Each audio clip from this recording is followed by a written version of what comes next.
number one skill to encourage our autistic high school graduates to practice is self-advocacy. She's a mental health counselor and author of 2 books, including Raising Twice Exceptional Children, a handbook for parents of neurodivergent gifted kids, and a podcast host of the Neurodiversity Podcast. Here are her 12 great ideas to help us encourage self-advocacy. When we teach how to advocate for accommodations, our young adults are more likely to do it. And so we need to give them a formula. More about that in just a minute. But once they practice that formula over and over again, they're going to be able to do it so much better when they're more on the spot and a little less anxious to be assertive. What we want to do, and here's the formula, is we want to name our strengths and our struggles, plus what helps. So part of my brain, here's an example. Part of my brain is quite anxious. And I find that helps me notice a lot of things that other people overlook. It also can cause paralysis when I'm faced with a task that I've never faced before. So what really helps me is a heads up on anything new or novel at work so that I can be more comfortable addressing that challenge. So we started with the strength, we moved on to what the struggle can be and what helps. Notice I didn't reveal any diagnosis. I'm not even sure that those are useful in most situations. I mean, diagnoses are very helpful when we're dealing with the healthcare system, and it can also be a shortcut for explaining what's going on if we don't have a lot of time. But overall, I think it's much better if we describe what's happening and what can help so that we're both better informed about what it is that needs to be accommodated. So where do we start? She argues that we start with what is most noticeable. Makes sense to me. If you notice that I am, for example, using a twiddler in my fingers or, rocking back and forth or tapping my foot, those can be stems which help to calm us inside. So maybe those need an explanation. You'll notice that from time to time, I am fidgeting, I am doodling while you're speaking, or I am, moving, rocking kind of slowly back and forth. Those are actions I take to help calm myself inside, because sometimes parts of my brain can be very anxious. So it helps me to know that you think you understand what's happening and you're not bothered by it. That could be, another way to start with what's most noticeable and explain, how that helps. And at the same time, there's the other side of it, which, I can worry about how you're going to react to it. But together, if we can accommodate the fact that that is a useful skill for me, it's a great compensatory strategy. Please, let me know, tell me what your reaction is. And so that we're on the same page. Here's where we figure out what's most noticeable. We ask, rather than assume that we know what is most important to our autistic high school graduates.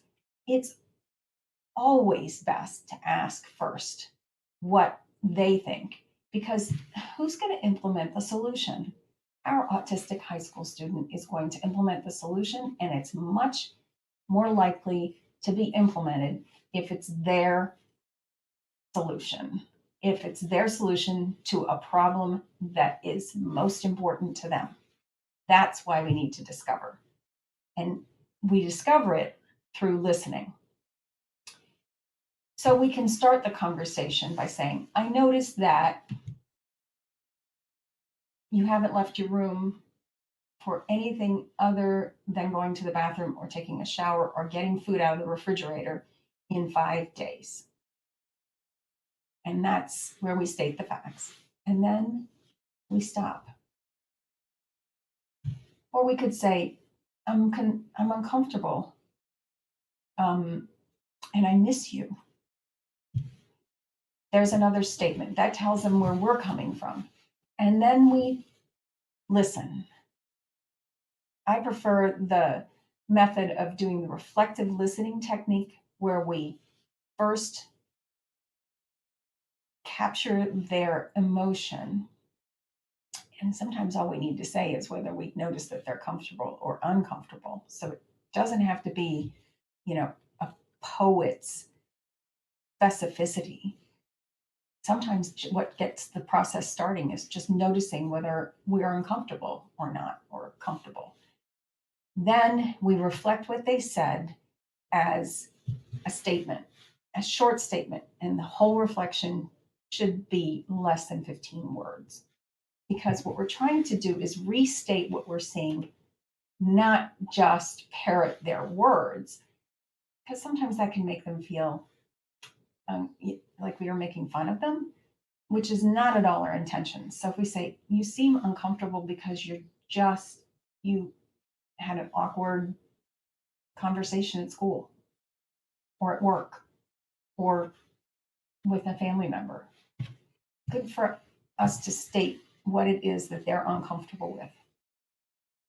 Then we solve the problem using the collaborative, proactive solutions process presented by Dr. Ross Green at his website, livesinthebalance.org.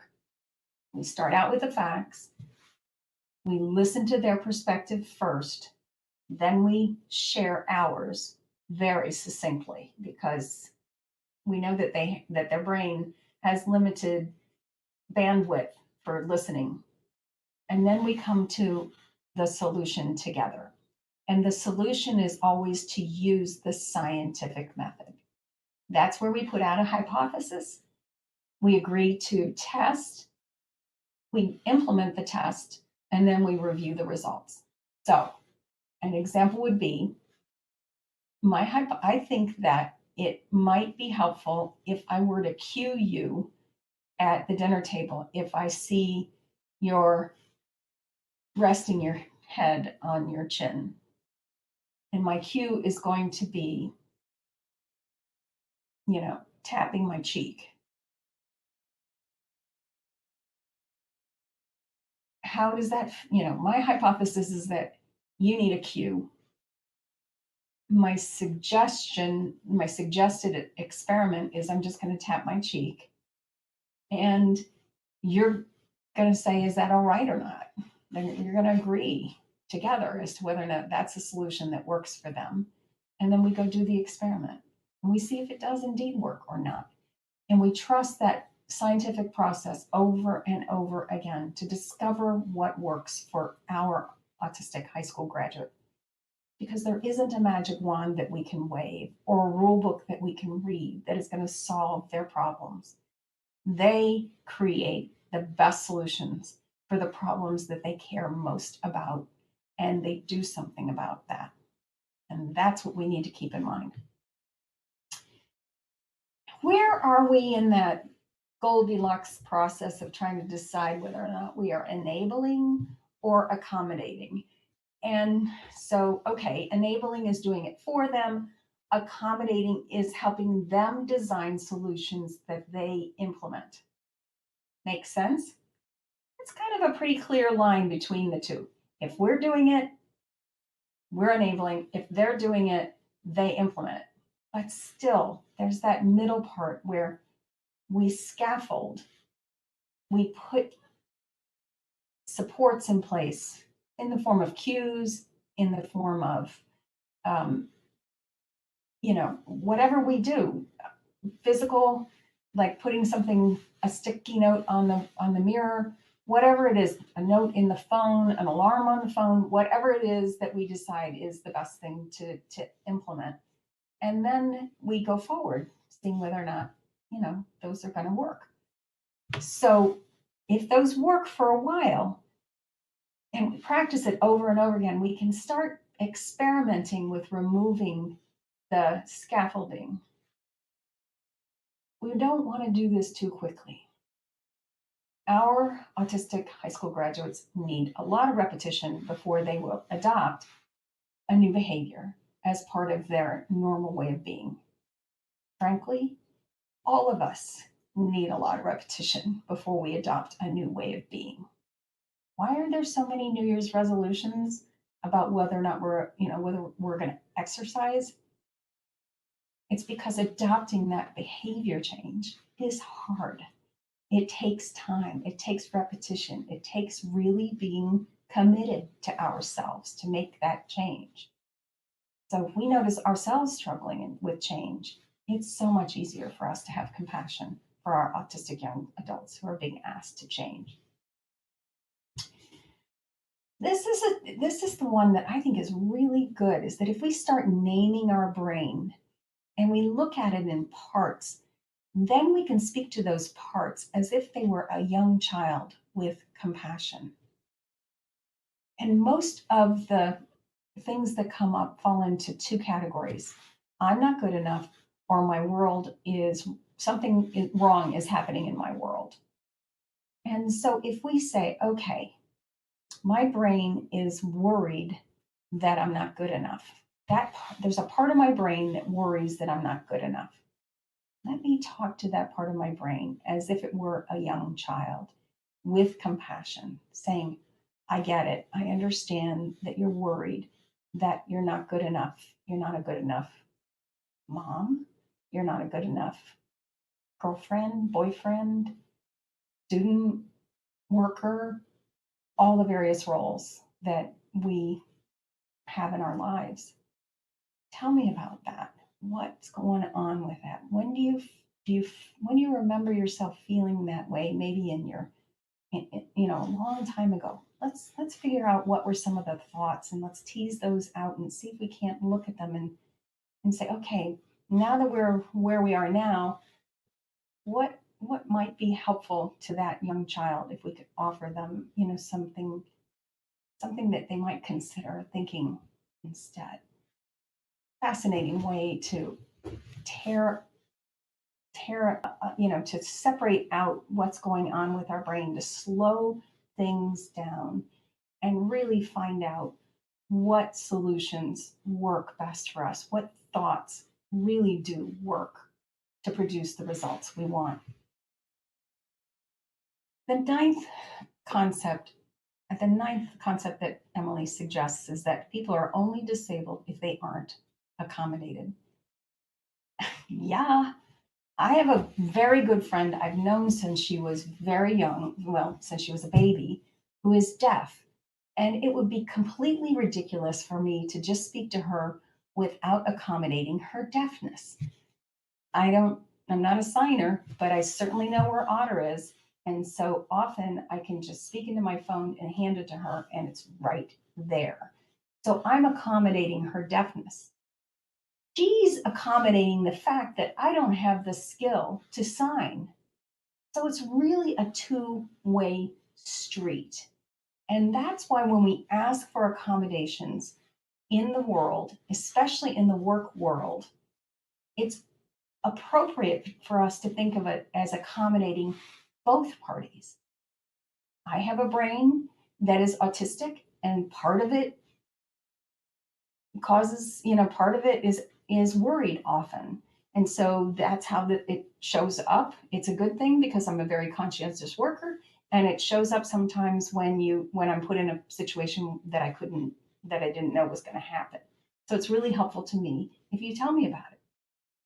So now I'm asking for an accommodation, and I'm also telling her or him or they what they can do, because they didn't have the skill of how to accommodate me before. Now they have the skill, at least a part of a skill that can help them get the best from me as somebody who really wants to be employed by them and do the very best job we can. So it's a two-way street. And we need to just recognize that when we don't accommodate, that's when something disabling occurs. That's when we don't notice what works and make it happen. And of course, then if it's not happening, then we don't get the result we want. So people are only disabled if they aren't accommodated, and it's a two-way street. The 10th great idea she has, as she explains in her podcasts, in her book, and in the interview that I was able to listen to with Seth Perler at the Executive Online Functioning Summit, is that when we scaffold and provide lots of practice, then slowly remove that scaffolding, now we're transferring the responsibility to our autistic high school's graduate. And that is a process that can take years, and it could take months. So let's pick the one thing that our autistic young adults are most interested in, figure out what scaffolding they need, and then together figure out whether or not it's working. And if it's working, practice it, and then together decide which parts of the scaffolding can be removed. And then try that. And maybe it needs to be put back in, but we're doing it together, which builds connection. And that's certainly what we want to do, because we really do love our autistic young adults all the way down to their toenails. Emily suggests also that one of the biggest struggles that she's noticed with her clients and in her own family, because she's also a mom of 3, that mapping time visually in blocks is so helpful. So in the art of adulting, when I work one-on-one with a client, we use the Google Calendar, and we start to map out what their masterpiece day is going to look like, chunk by chunk. And that way they can kind of see, oh, this is how I'm investing my time. The one thing that is finite. Money's not finite. You can always make more money, but time is finite. So I want to be just as careful with the way that I invest that as I am with the way that I invest my money. And visually makes the biggest difference, she's found, with her clients. That Google Calendar is a really good place to start doing that in time blocks. Her final suggestion is that we have straightforward talks about uncomfortable topics. Because the topic is there whether we acknowledge it or not. And it's always better to sit down and use that collaborative, proactive solutions process where we find the facts that we can agree on, and then hear what the other one person's thinking, feeling, and actions are, and what that's creating, and then share what ours are. I call it steer mapping. The situation is always outside of our control. Those are the facts. The thoughts, the emotions, the actions are all in our control, and they produce the results. And they always tie back to our thinking. And there's space here between our thoughts and between the situation and our thoughts. And that's where we have the freedom and the power to decide how we want to think, because our thoughts are going to flavor our emotions and our actions and create our results. They're always tied back to our results. So having straightforward conversations where we state the facts, then we tell them, we listen, using that therapeutic silence to really listen and hear and reflect back what they're saying. Then we share our steer map, which gives them a perspective that they need to consider. And boy, is that something that we can practice, is perspective taking. All of us can practice that more. because there's 1,000 ways to think about all these millions of ways, probably billions of ways to think about any given set of facts. And we want to share what ours are so that the two of us together can knit together an experiment that we're willing to try. I think she's really got it when she summarized what we need to consider, because all of the actions, all of these 12 actions, is helping our autistic young adults self-advocate. They're finding the words to describe what goes on inside their brain and what helps and what we can all do together to create the solutions that work best for them. She's nailed it. And I look forward to interviewing her this Friday at 11 o'clock, June 10th, 2022. If you're watching this past that date, you'll notice that there is a video of her conversation with me right next to this one on our blog page.